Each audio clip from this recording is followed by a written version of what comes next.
Cigarette খাস, তুই জানোস সিগারেট সিগারেট কত খায় ক্ষতি। তাতে আপনার কি শরীর ভাই? নষ্ট হয়ে যায়, ক্যান্সার হয়, ফুসফুস হয়, আমাদের স্বাস্থ্য সিঙ্কু তো মাস্তান একবারে ভাই শেষ যদি হয়ে সিগারেট না যাবে। শোন খায় বন্ধু, তাহলে কে তোকে খাবে? একটা বুদ্ধি বলেন দেই। তো দেখি। আমার কাছে একটা মেয়ের নাম্বার আছে, তোকে সেই নাম্বারটা দেই, ওই মেয়ের সাথে প্রেম কর। আর প্রেম করলি পারে তুই সব সময় থাকবি ফুরফুরা মেজাজে আর রোমান্টিক মুডে থাকবি। বাইরে আন গাঁজা খোর বানানোর বুদ্ধি দিল।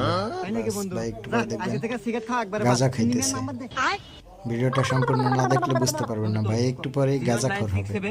এই নাম্বার নিয়ে এই মেয়ের সাথে কথা বলার পরেই ভাই গাঁজাখোর হয়ে যাবে। হ্যালো। ওই যে আতিক ভাই আছে না, আতিক ভাই নাম্বার দিছে। আচ্ছা বন্ধু, তাহলে তুই থাক, কথা কম, আমি গেলাম। আচ্ছা। আগে তো বিড়ি নাম কি? খেত। রূপালী। ও, এই মেয়ে আচ্ছা, এই আমি তো ছেলেটার ভালোবাসি, তুমি কি ভালোবাসবে আমাকে? সোহেল ভাইয়ের হ্যাঁ? জীবনটা আচ্ছা, ধ্বংস তাহলে করে কিন্তু আজকে দিবে। আমাদের রিলেশন শুরু। তারপরে সোহেল ভাই তারপর থেকে গাঁজা খাওয়া শুরু করবে। এই বন্ধু না? দেখেন গাঁজা এই যাই। খাইতেছে। কিরে বন্ধু, বলছিলাম না প্রেম করলে দিনকাল খুব ভালো কাটবো। হ্যাঁ, তোর প্রেমের কি গাঁজা অবস্থা খাই। এখন?